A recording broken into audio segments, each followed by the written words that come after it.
a headline that I came across that I loved. I believe it said, "Let Allison Tolman play the dumb slut."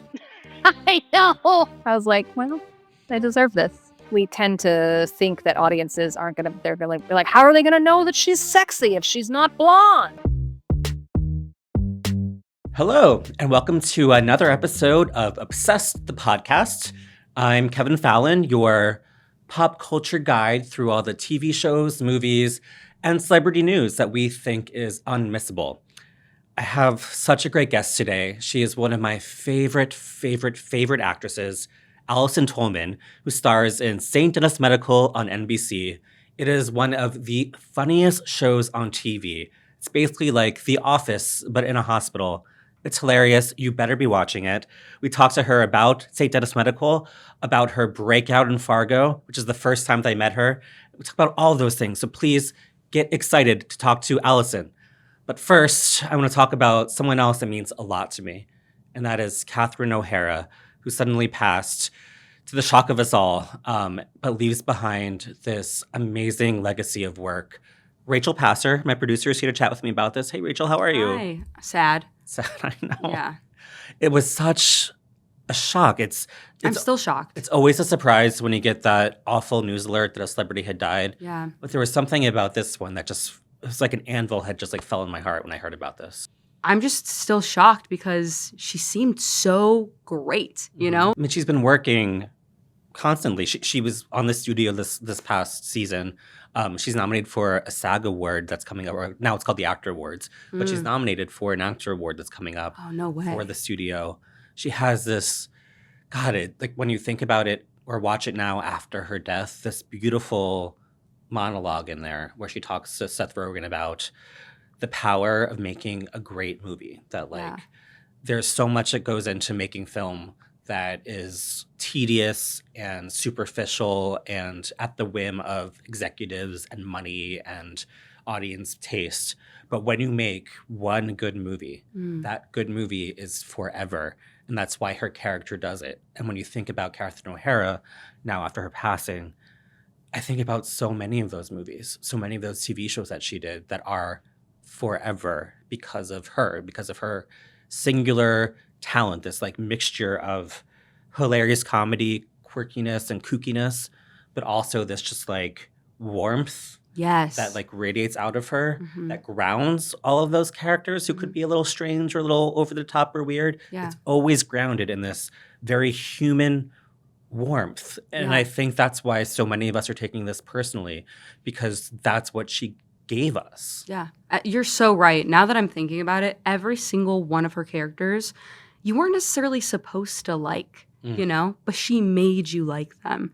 I think about, what was her name in Schitt's Creek? Oh, Moira Rose? Yes. Yeah. Oh my God, what an iconic role that I don't think it was supposed to be like that, but she was just mesmerizing. You think about her being the mom that left her own kid alone for Home Alone. You're like, what a shitty mom. That's funny. So obviously my name is Kevin. Yes. I grew up in the 90s. Yep. So Catherine O'Hara has been Your mom. an indelible part of my life, my entire life. Yeah. I can't tell you the amount of people that like they ask me my name and I say it's Kevin and they just go, Kevin! Yeah. Like, so now it's really, I'm not exaggerating. It's been a case where when I hear my name said, I picture Catherine O'Hara. And like obviously like when I was a kid, like people screaming that at me was a little bit annoying. But now like as I'm older and I've gotten to know her work, and I interviewed her once, I got to know her a little bit. You interviewed her? I did. It just means so much to me in a very strange way to like see her face when I hear my name. Totally. Yeah. But no, I did interview her. I interviewed her. It was right after the finale of Schitt's Creek. Oh my God. It was during spring 2020, which was the height of COVID. Like the really, really, like I live in New York, the scary part of COVID where there were trucks on the street, refrigeration trucks where bodies were being put in, where I would just hear the faint sound of a siren 24 hours a day, where going to the grocery store felt like risking your life. Like Totally. It was during that point of COVID that I talked to her.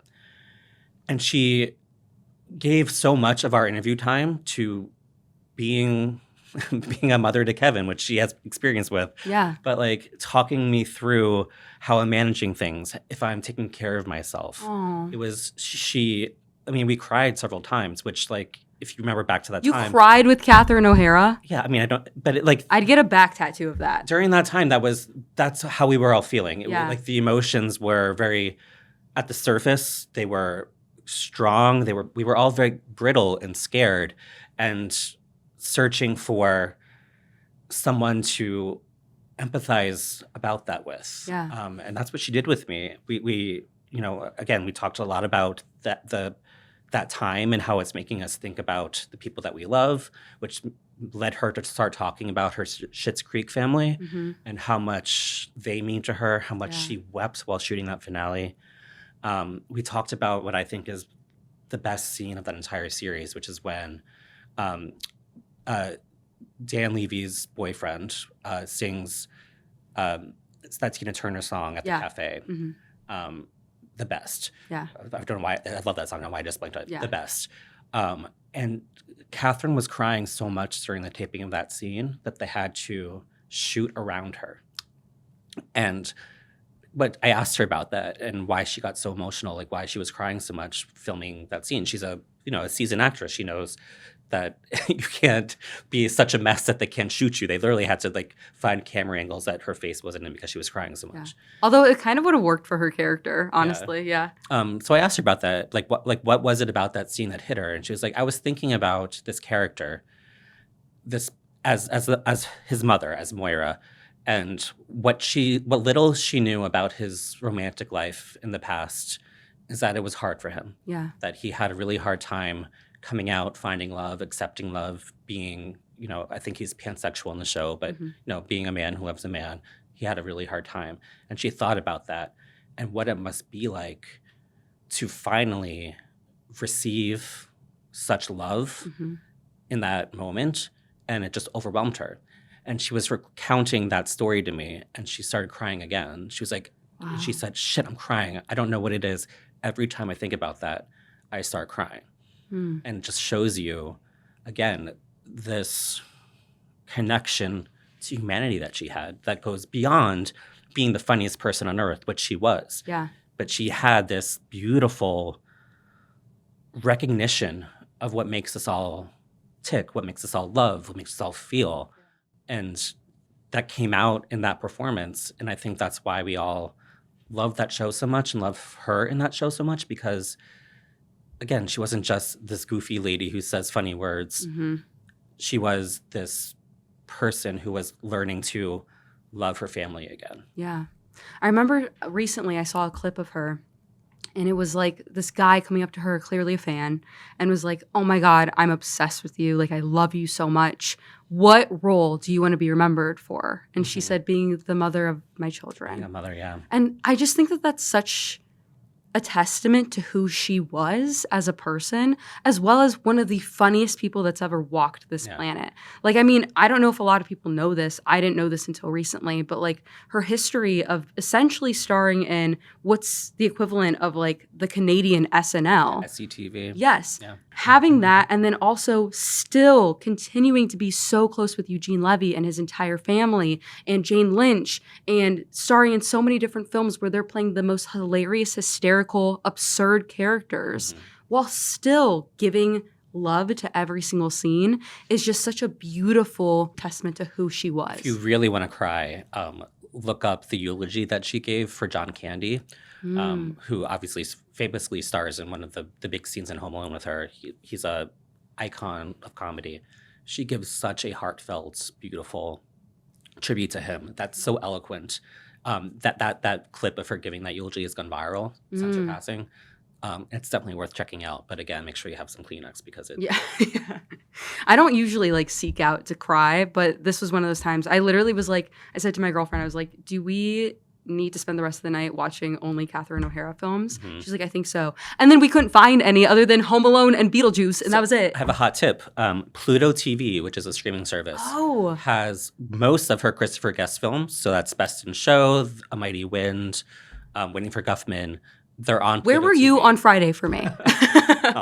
For anyone who wants to check them out, Yeah. that's a great resource because I mean, there's no better time spent than watching her in those Christopher Guest movies. They are the funniest just like most brilliant movies in the world. Yeah. Her I, her scene in Best in Show where she falls right before she's about to show her dog and she has a limp and she walks around with her limp and her leg sort of like warps around. It is like the best physical comedy I've ever seen. So yeah, definitely check out those movies. Yeah, I definitely will. Now, we're not sponsored by Pluto TV yet, but I'm definitely going to go and check it out. So, Well, enjoy that. Thank you for letting me talk about Catherine O'Hara because it's... thank you for telling me all of this like little stuff that you were able to discuss with her. I had no idea. That's so beautiful. Yeah. Yeah. All right. And now we're going to do a hard pivot from talking about Catherine O'Hara to talking to one of my favorite actresses, Allison Tolman. She's a star of St. Denis Medical. We talk about her crazy, insane career. So here it is, my interview with Allison. Allison Tolman, hello. Hi, Kevin. It's good to see you. It's been a long time. It's been a while. You are one of my favorite people ever. When I was told I was doing this podcast, you were one of the first people I wanted to reach out to because I've enjoyed our conversations over these years so much. I was thinking back to when we first met. I think it was like 10 years ago. If it was Fargo, it was over 10 years. Fargo hadn't even aired yet. We were on set in Calgary, right? Yeah. Yeah. 2013, maybe 2014, early. A long time. Oh my gosh. Lo, these many moons have passed. Well, luckily, neither of us have aged a day in these last 10 years. It's true. Rolling my eyes because that's so not true. Listen, it's been a hard 10 years. I'm not going to lie. It has. Just globally. I look it too. I look it. But, a lot has changed since we were both freezing our asses off in Calgary. You are now the lead of one of my favorite TV shows, St. Denis Medical on NBC.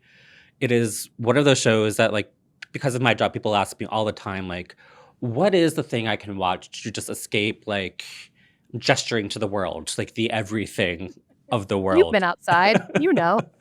But they ask, like, what is the thing I can watch to just, like, feel good, to have some sort of, like, distraction and catharsis and just, like, be happy for a little while. And I always recommend this show. That's so kind. Thank you. I think I agree. I mean, I think this is a great comfort show right now.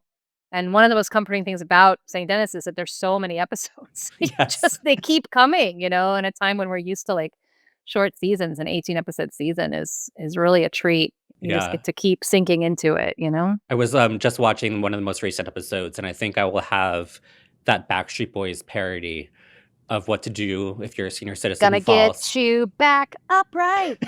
Exactly. I mean, that has to be So something fun. that's like stuck in your head on a constant loop now, right? Oh, I think the whole crew was singing it when we were shooting for sure. It's a very silly week. Yeah.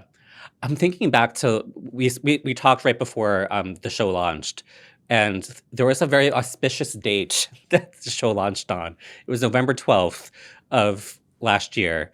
So it was literally like days after the election. That must have been such a crazy, surreal time to be launching a comedy during. Yeah, I've forgotten that is what we did. I think we were like, this is either Sorry gonna for bringing be up the trauma. great. No, lie. I think we thought it was either going to be like really good for us or really bad for us. But we ended up being like, this is going to be good. People are gonna be ready to like watch something like unifying and comforting and funny and sweet. And I think that has proven to be true. So Yeah, definitely. Like I was saying at the beginning, it's the show that you watch to feel nice when everything else is very not nice. yeah, it's very not nice. That's a good way to put it. We should make t-shirts. It's also, I was thinking, because I've had the misfortune of having to spend a lot of time in the hospital. And there's something I feel like almost meta about this show, because it's the kind of thing that I just remember, like, when I was there, it's a kind of show that I would turn to watch while I was, having to kill hours and hours and hours and be around kind of the yucky medical stuff. We look for a show like this. Have you found that in your life that like this is of the same ilk of a show that you would have, watched to keep yourself busy during those kinds of times? I absolutely, yeah. I think it is reminiscent of, Parks and Recreation or The Office, one of these shows that has like so many seasons and such a like huge library of things to watch, which I think is comforting, and characters who you love, who are flawed and complicated, but you still know that every episode is going to like wrap up pretty nicely, you know? So I think that absolutely rings true. And to be, in a hospital system, to be like in that yourself and then be kind of observing it through this lens, I'm sure was kind of comforting as well to sort of see these doctors and nurses humanized, but also um, a sort of soft touch for this like actual harsh reality, you know? Hmm.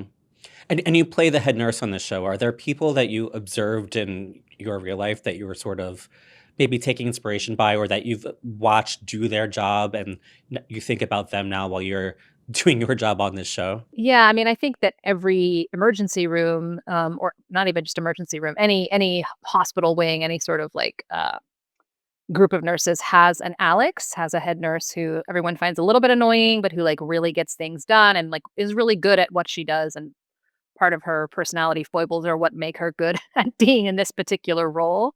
So she's definitely a woman that I've seen in any times that I've spent in the hospital, or, when my father was sick, time that I spent in the hospital with him. I think there's an Alex in every hospital, at least one, probably more than one. Exactly. They fight it out. The Alex from floor 6 and the Alex from floor 1. The clash of the egos. Exactly. And this is also airing at a time where right now there's, strikes going around the country, with from nurses who are trying to fight for Yeah. more hours, more pay, basically more dignity for doing this invaluable job for the rest of us. What is it like for you to sort of be, I don't want to say like the face of nursing right now on NBC, but to be a person who gets to portray what a life is like for a nurse at a time when nurses are really fighting for what they deserve? Yeah, I mean, personally, I find I always wanna just, like, pass the mic on to someone who's actually, like, living this life and not just portraying it. There's certainly people who, like, are on the front lines of the strikes, they're on the front lines of the demands for better pay and better working conditions. So if I have the opportunity to direct, social media followers towards the people who really know what they're talking about, I'm absolutely happy to do it. And as far as the show goes, I feel really fortunate that we have a show that is written with as much heart as it is, that these characters are all really humanized, that St. Denis itself is an underfunded hospital that is trying to like kind of, stick their fingers in the dam and try to keep things together all the time. Um, that certainly makes it easier during this time to be portraying a healthcare professional in a healthcare system that is imperfect within the world that we're shooting as well as, in the real world. It makes you feel like there's less of a disconnect between what we're pretending healthcare is actually like and what healthcare is like. And I've been having these last few weeks this crazy double feature every Thursday where I watch The Pit and then I watch St. Denis Medical. And it's these two very different encapsulations of Yeah, what NER is they're like. companion pieces. Yeah. What is it like for you to? I'm currently watching Silo and Fallout, so it's like companion pieces about nuclear war, and very different feelings on both of them. So I'm doing a similar thing. What is it like for you to watch a show like The Pit when you're doing a version of that kind of content, but from obviously a very different tone and perspective? As a performer, I get jealous. I'm like, "Oh, man, they got to get in there with some prosthetics and, like, crack open someone's chest and, like, really, like, do all this technical stuff," which we just are not doing on St. Denis. It's just not we don't have the time because 'cause we've got 22 minutes to try to tell the story and cram it full of jokes and make you feel something, and it's hard. And it's just not that type of show. We're just not doing blood and guts and all these, like, cool procedures, and it's just different. So as a performer, I watch The Pit and I'm like, "Oh, man, that must have been so fun, like, how cool that they got to do that?" I'm sure they feel the same way about, "Oh, man, they got to, like, ignore all that and just, like, do a silly bit about a horse pooping in the hospital?" So Well, the grass is always greener. I mean, watching The Pit has traumatized me because I now know that if I ever have a medical emergency, I will inevitably be naked in front of an entire ER of people. Yeah, and if and if you're unlucky, they look like the doctors there, and they're all gorgeous. I know. So like I mentioned, we've gotten to know each other a lot over the years. We talked about several different projects, but correct me if I'm wrong. This is the first time we're ever talking about a second season. Yeah. Isn't that crazy? Other than Good Girls, which I recurred on in a second season, um, yeah, but it wasn't the same thing as being in a regular position with, like, my friends and my whole world is sort of wrapped up in this show, and so to be, yeah, in a position where I'm talking about a second season, this is the first time for me because 'cause I've done so many anthologies and I've done so many shows that just go for 1 season and then get canceled or, they're a victim of, COVID or whatever. Hmm. So this is the first time. It's, oof, really nice, such a relief. And you must also feel like this is what the job is supposed to feel like. Like, I'm supposed to be able to go back next year. Yeah, it really felt I mean, for me, like, driving back on the lot at the beginning of season 2 when I went in for, like, I think the first table read or costume fitting, I was like, "Oh my gosh, this is the way it used to be." It used to be, like, going back to your same people, the same crew, the same writers, like, you're a family and you've sort of created this thing together and you come back and it it wasn't always, like, so touch and go, Now we have so much content, it's so easy for things to not find an audience, it's so easy for things to get canceled, so easy for things to only be 6 episodes, so easy for things to be limited series, and, it really felt like kind of a thing of the past, Hmm. to be shooting 18 episodes of a comedy on a backlot just felt like, wow, we really hit the jackpot. Yeah. And it's again, just because things only ran for one season or they were anthologies, you've been booked and busy the entire time that I've Yes. known you. And I'm Yeah. curious, Fargo was obviously this big sort of like Star is Born moment for you.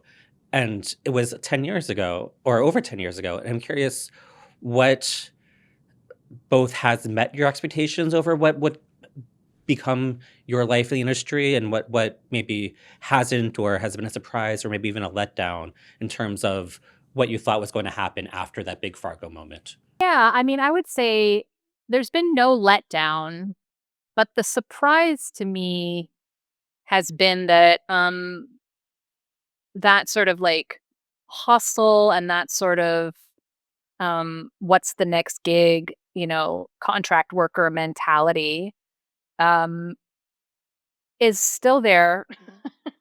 It's still there even when you're successful, like, that was really a surprise to me. I was like, "Oh, it really never goes away." Like, you're always like, "Okay, what's the next thing? How can I get it? Who do I need to meet?" Like, I don't feel like it I was surprised. I think most people assume, like, once you have, like, done XYZ, whatever the thing is you assume, you are a movie star, you've been nominated for a Golden Globe, or you have your own show, like, I think most people outside of the business would assume that once you've done that, that you, like, have arrived in some way, but I have been surprised. Right. I mean, I'm no longer surprised because 'cause it's been 11, 12 years, but I was surprised to find, oh, there is no arriving. That it is all journey. It's nothing but journey, Which luckily I had many years before I was successful, so I'm used to the journey, so I know how to do it. True. But that surprised me. I was like, "Wow, there's no destination. You just keep looking for the next thing and trying to find the thing that's gonna make you happy and pay you." You know? Yeah. And you have a body of work that like speaks to your track record and speaks to who you are. When something like St. Denis Medical comes up, do you still audition? Like what is a process for a new project like this for you at this point? Yeah, it depends. I mean, some producers or some networks or some streamers or whatever just audition people. I typically have not auditioned for TV in many years. I'm like, maybe since Fargo. But I auditioned for, like, HBO. Like, I've auditioned for, like, an HBO show. I've auditioned for, a show by a certain creator or whatever. And some people say offer only, so they say they won't audition. I don't mind auditioning, so, I'm happy to audition. But in some cases, when when my managers and my agents are speaking to me, they're like, "You need to just offer her this. Like, her body of work speaks for itself. You can see her reel. There's no reason for her to read for this," which I think sometimes is true. Like, I feel like there's lots of roles that you're like, "Well, you can see that I can play so and so's wife, obviously. I can say lines." Um, but so for St. Denis, it was just a meeting. It was just kind of like a meeting with me and Justin and Simon and Eric, our showrunner and our executive producers, just to kind of like get a feel for each other. But I didn't have to read. I was really lucky. Yeah. And what I think is really cool about your career and the projects that you've had is that I mean, dare I say the word inspiring part about this is you've carved your own lane.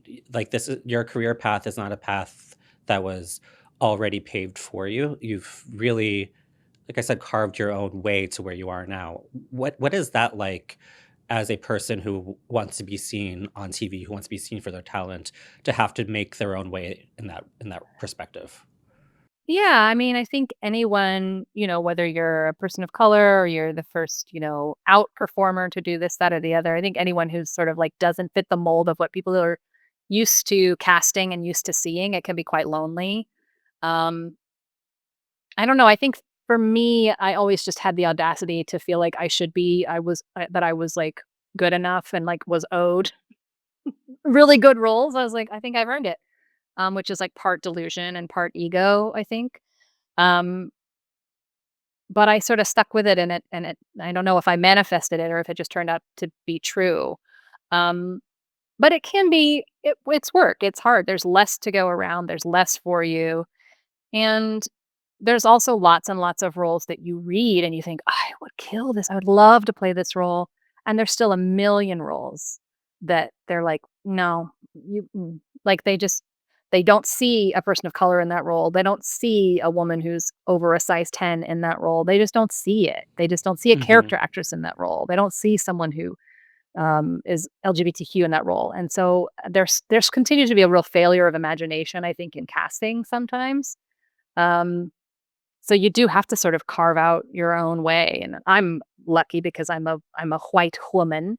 There's still lots of places for me to go, you know. Uh, but it's hard. Yeah, there's like it's like I said, there's a real failure of imagination a lot of times when it comes to casting. I think we tend to think that audiences aren't gonna they're gonna be like, how are they gonna know that she's sexy if she's not blonde? Like crazy things, crazy things. Imagine. So there's still, there's a lot of like shortcuts that people take, and it takes away from like some more interesting casting options that are available to everyone. There was a headline that I came across that I loved. I believe it said, "Let Allison Tolman play the dumb slut." I know. Well, that was the pull quote. I was like, well, they deserve this.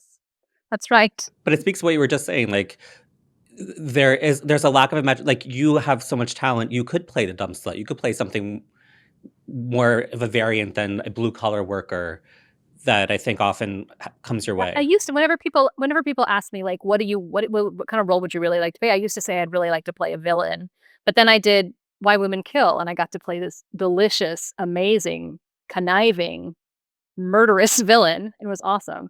So now when people ask me like, who would you like to play? I was like, I'd like to play a real bimbo. I'd like to play someone really dumb, someone who's just there as arm candy or whatever. I think that would be super fun. Yeah. Um, I think that's all actors. We all want to like do the thing that we haven't gotten to do yet. We want to like try on different clothes and sort of live in different characters. Yeah. I once heard you talking about the character descriptions that often show up in roles that come your way, and Hmm. I was horrified by it. The fact that these are like Yeah. f descriptions, turns of phrase that are just included in scripts that are sent to actresses. It's mind-blowing to me. Yeah, I think it's gotten a little bit better. I certainly advocate for when I once I have a job on a show, I certainly advocate for trying to get writers and showrunners to take like body descriptors out of when they're naming characters. A lot of times when they're just naming characters, they're just like, well, we got four nurses.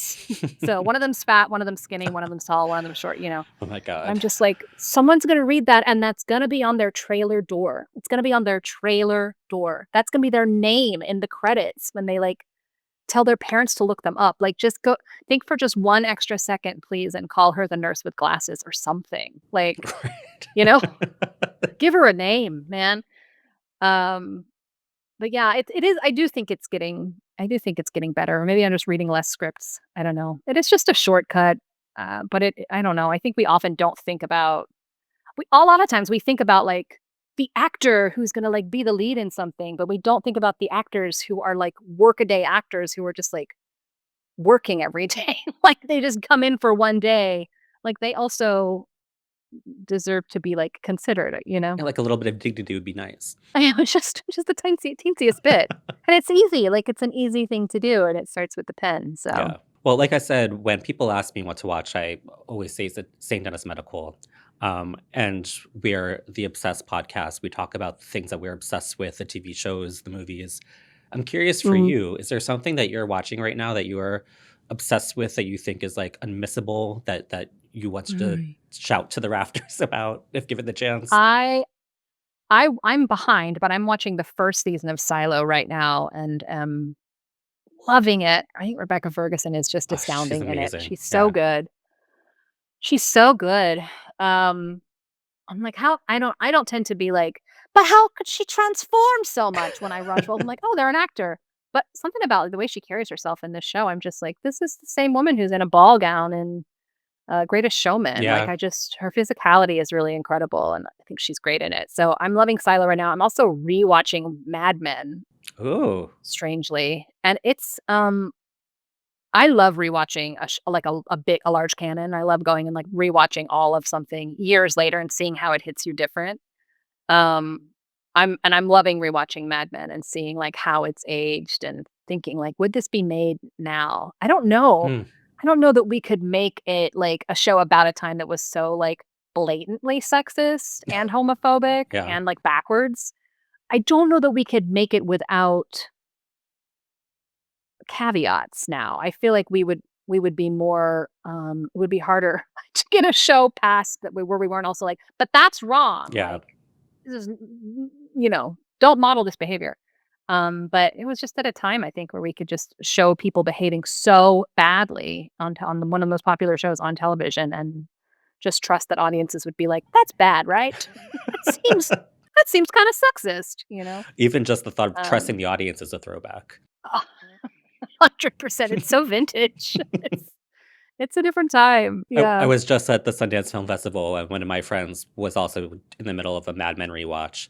And then we saw Mm. a movie together where Kiernan Shipka plays a Russian sex worker. And his mind was like, to have to compute that's the same little girl from Mad Men, and now I'm watching her in this Yeah. way was insane for him. Yeah, that sounds kinda disturbing. But no, I always love a rewatch. I always love talking to you. Allison, thank you so much for doing this. It's so good to talk to you. I love you. I love the show. I don't know if I can say it enough times. Thank you, Kevin. It's good to see you. Thanks for having me on. Of course. All right. Thank you, Allison Tolman, for chatting with me. I loved our conversation. And thank you for listening. What do you think? Who is your favorite actress? Do you have a favorite Catherine O'Hara performance? What shows are you binging right now? Let us know. We love to hear from you. And make sure to subscribe to us on YouTube at The Obsessed channel. Follow us wherever you get your podcasts. And if you like me, subscribe to me on Substack at obsessed.substack.com. Thank you to our producers, Devin Rogerino and Rachel Passer. And thank you so much. We'll see you next time.